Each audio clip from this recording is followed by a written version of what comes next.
ورحمة الله وبركاته. الحمد لله نحمده ونستعينه ونستغفره ونعوذ بالله من شرور أنفسنا ومن سيئات أعمالنا من يهده الله فلا مضل له ومن يضلله فلا هادي له ونشهد أن لا إله إلا الله ونشهد أن وسندنا وحبيبنا ومولانا محمدا عبده ورسوله أرسله بالحق بشيرا ونذيرا وداعيا إلى الله بإذنه وسراجا منيرا فقد قال الله تعالى في كلامه المجيد وفرقانه الحميد আমার সাথে বলুন আউযু বিল্লাহি মিনাশ শাইতানির রাজীম বিসমিল্লাহির রহমানির রহিম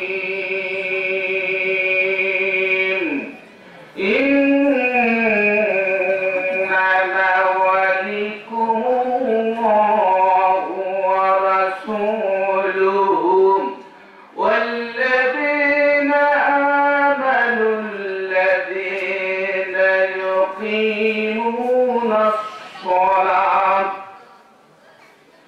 يقيمون الصلاة ويؤتون الزكاة وهم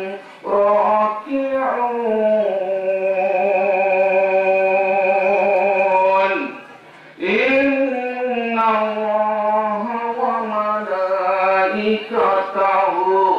يصلون على النبي يا أيها الذين آمنوا صلوا عليه وسلموا تسليما اللهم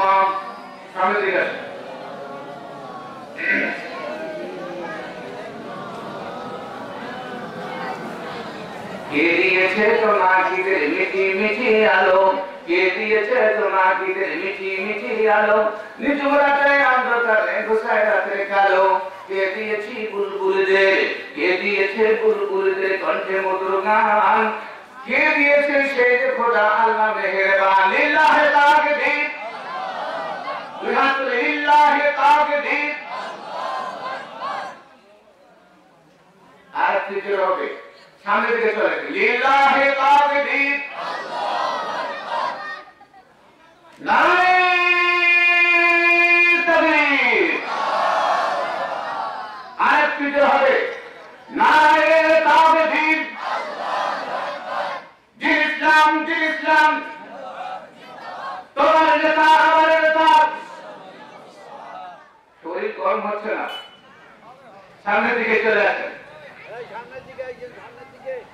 লিল্লাহি তাকবীর আল্লাহু লিল্লাহি তাকবীর আল কোরআনের আলো আল হাদিসের আলো তোমার নেতা আমার নেতা কোরআন হাদিস যেখানে আলে ওলামা যেখানে কোরআন নাই যেখানে সম্মানিত ভাইরা তালিমুল কোরআন ইসলামিয়া মাদ্রাসায় তিনখানা হাদিস ছাত্রদের দস্তরবন্দি উপলক্ষে 2 দিন ব্যাপী ঐতিহাসিক তাফসীরুল কোরআন মাহফিলের প্রথম দিবসের সম্মানিত সভাপতি প্রধান অতিথি অত্র এলাকার দিনদার মুসলমান ভাইরা পর্দার অন্তর আলেমা ও বোনেরা আমি আপনাদেরকে আবার সালাম জানাচ্ছি আসসালামু আলাইকুম ওয়া রাহমাতুল্লাহি ওয়া বারাকাতুহু আমি দীর্ঘ আলোচনা করব না ভূমিকাও দীর্ঘ করবো না। এই পৃথিবীর মানচিত্রটিকে একটু লক্ষ্য করেন। কোন হিন্দু ব্যক্তি যদি তাদের কোনো ক্ষতি হয়, তাদের কোনো অপমানিত হয়, লাঞ্ছিত হয়, তাহলে ভারত চলে উঠে, ঠিক না বেশি? ভারত ছাড়িয়ে উঠবে, তাদের শরীর গরম হয়ে যায়।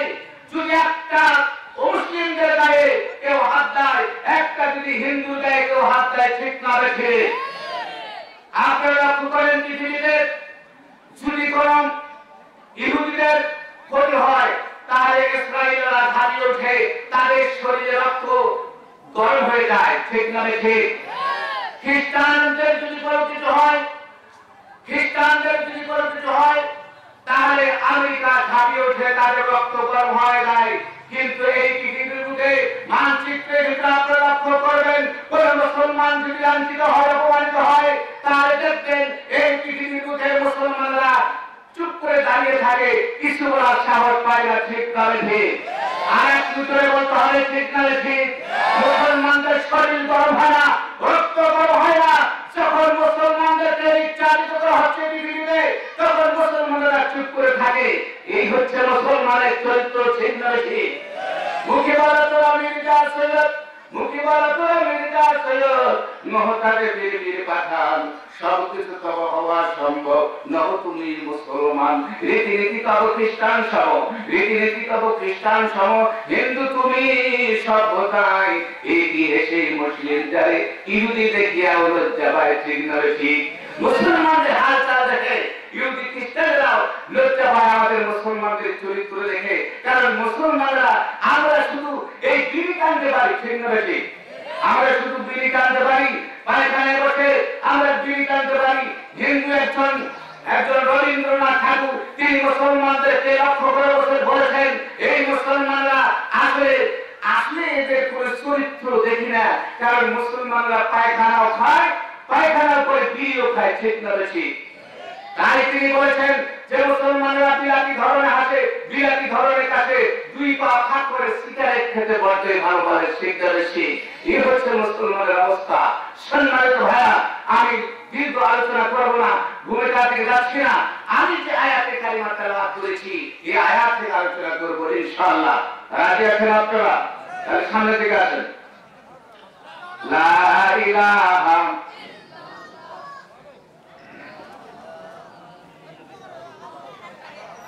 لا إله إلا الله محمد رسول الله আমার সাথে বলুন আউযু বিল্লাহি মিনাশ শাইতানির রাজীম বিসমিল্লাহির রাহমানির রাহিম ইন্নামা ওয়ালিকুমুল্লাহু ওয়া রাসূলুহু ওয়াল্লাযীনা আমানু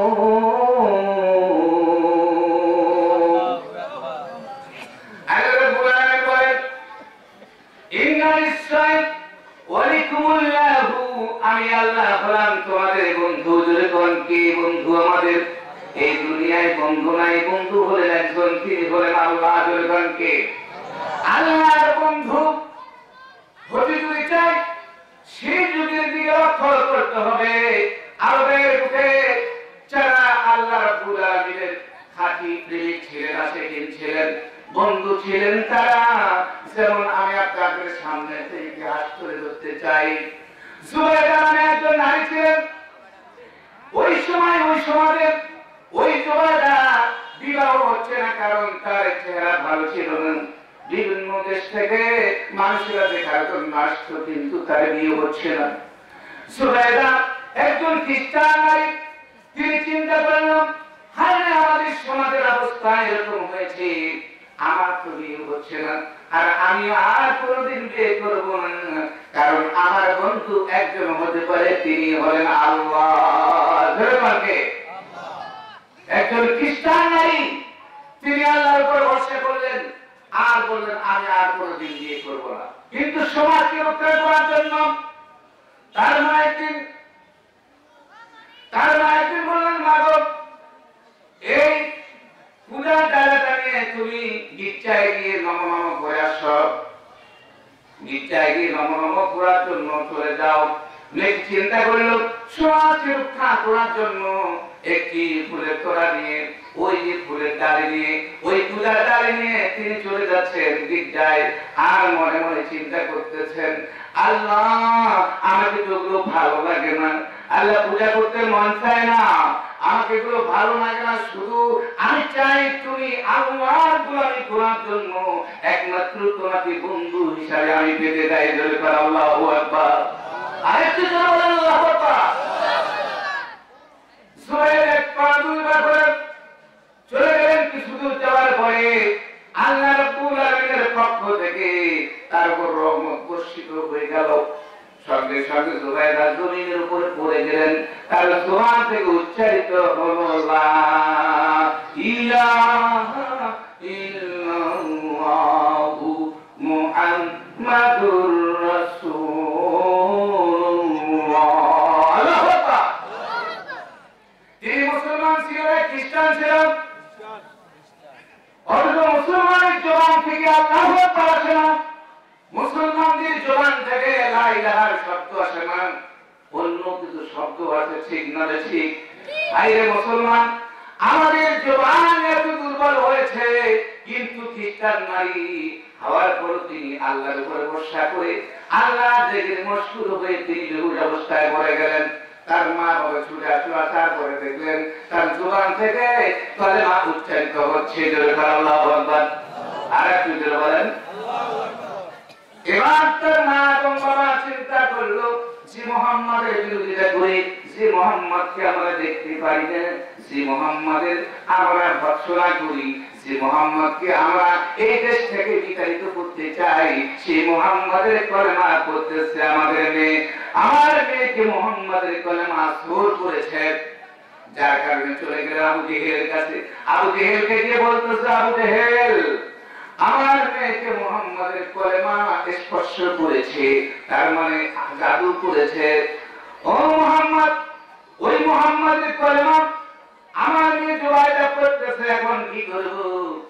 এবার আবু জেহেল বললেন, কোন চিন্তার কারণ নাই, টেনশন করার কারণ নাই, কারণ পাশের গ্রামে একটা মেলা হবে, সেখানে গিয়ে যদি তোমরা তাকে নিয়ে যাও, সেখানে যদি কিছু কসমেটিক কেনার জন্য নিয়ে যাও, সেখানে যদি তোমরা তাকে আনন্দ করতে যাও, তাহলে দেখবে এমনিতে তার জবান থেকে কলেমা চলে যাবে। মুসলমানরা যদি খারাপ কাজে যায়, আপনারা দেখবেন অশ্লীল অপরাধ যদি যায়, তাহলে তাদের জবানে আর ইমানের জোর আসে না? আসে নাকি? আছে, জোর আছে। এবার সুবাইদার বাবা বলল, মা যাও, তোমাকে দিয়ে দিলাম 5000 দিরহাম। কয় হাজার? জোরে বলেন কয় হাজার? 5000 দিরহাম দিয়ে দিলাম, যাও তুমি বাজারে গিয়ে যত রকমের কসমেটিক আছে সব ধরনের কসমেটিক নিয়ে আসো। আমরা দেখি না আমাদের মেয়েদেরকে? জোরে বলেন দেখি না? কসমেটিক কেনার জন্য যখন দিয়ে দিলেন, মেয়েটি চিন্তা করলাম, আমি এই কসমেটিক দিয়ে কি করব? আমি সোনা পাউডার, আলট্রাসোনো, লিপস্টিক দিয়ে কি করব? এগুলো তো আমার ভালো লাগে না, মন চায় না। আমার মন চায় শুধু আল্লাহর গোলামি করা। ঠিক না বেশি? আর কি বলেন কি চায়? আল্লাহ রাব্বুল আলামিনের ইবাদত করতে মন চায়, ওইগুলো মন চায় না।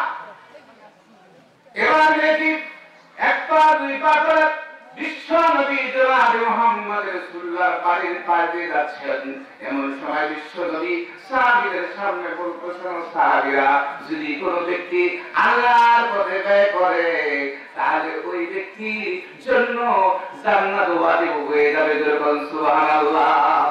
আল্লাহকে খুশি করার উদ্দেশ্যে যদি সে ব্যয় করে, আল্লাহ রাব্বুল আলামিন অবশ্যই ওই দানের বদলে তাকে জান্নাত দাখিল করবেন। এই কথা শোনার পরে জুবাইর চিন্তা করলো, এই দুনিয়া তো আমাকে ভালো লাগে না, কসমেটিক দিয়ে কি করব, আলট্রাসোনো দিয়ে কি করব, সোনো পাউডার দিয়ে কি করব, লিপস্টিক দিয়ে কি করব? অথচ আমাদের দেশের নারীরা সোনো পাউডার কসমেটিকের জন্য পাগল না? ঠিক না? কত রকমের রূপচর্চা বাংলাদেশে আছে না নাই? রূপচর্চা নিয়ে পাগল, কত রকমের ফ্যাশন বাংলার জন্য আছে না নাই? বলেন কিছু নারী বললেন এগুলো কি করবো কি, আমার বন্ধু তো হলেন আল্লাহ, কে আমাদের বন্ধু হলেন আল্লাহ। তাই তিনি বিশ্ব নবীর কাছে গিয়ে সমস্ত টাকা পয়সা রাসূলকে বললেন, ইয়া রাসূলুল্লাহ, সমস্ত টাকা পয়সা আমি আপনার আল্লাহর রাস্তায় দান করে দিলাম। জোরে বলুন সুবহানাল্লাহ। আরেকটু জোরে বলেন সুবহানাল্লাহ। মেয়েটি বাড়িতে চলে আসলো, তার মা জিজ্ঞাসা করলেন, আদম তুমি কি কসমেটিক নিয়ে এসেছো, কি কি কাপড় চোপড় নিয়ে এসেছো? মেয়েটির মা যখন এভাবে বলতেছিলেন, মেয়েটি মাথা নিচু করে বলছেন, মা আমি কোন কসমেটিক কিনে নাই, বরং ওই টাকাগুলো বিশ্ব নবী জনাব মুহাম্মদ রাসূলুল্লাহ দরবারে দান করে দিয়েছি। জোরে বলেন আল্লাহু আকবার। তার বাবা ছুটে এসে আসা করে বললেন, তুমি কোন হাত দিয়ে দান করেছো? আমি এই হাত দিয়ে দান করেছি। দান করে কোন হাত দিয়ে? জোরে বলেন কোন হাত দিয়ে? ডান হাত দিয়ে দান করে। এবার মেয়েটিকে বললেন, এই ডান হাত দিয়ে দান করেছো? বলে হ্যাঁ, ডান হাত দিয়ে দান করেছি। সঙ্গে সঙ্গে তার বাবা তরবারি বের করে নিজের মেয়ের হাতটা এক কোপে কেটে ফেললেন। জোরে বলেন আল্লাহু আকবার। আরেকটু জোরে বলেন আল্লাহু আকবার। কারণটা কি, অপরাধ কি? শুধু এক আল্লাহর ঘরের জন্য, আল্লাহ রাব্বুল আলামিনের জন্য দান করেছিলেন, যার কারণে ওই খ্রিস্টান তার মেয়ের হাতটা কেটে ফেললেন। এবার মেয়েটিকে ঘরের ভিতরে ঢুকায় দিলেন, ঢুকায় দিয়ে তালা বন্ধ করে দিলেন, আর বললেন যেদিন তার রক্ত ফুরিয়ে যাবে তখন সে দুনিয়াতে বিদায় হয়ে যাবে।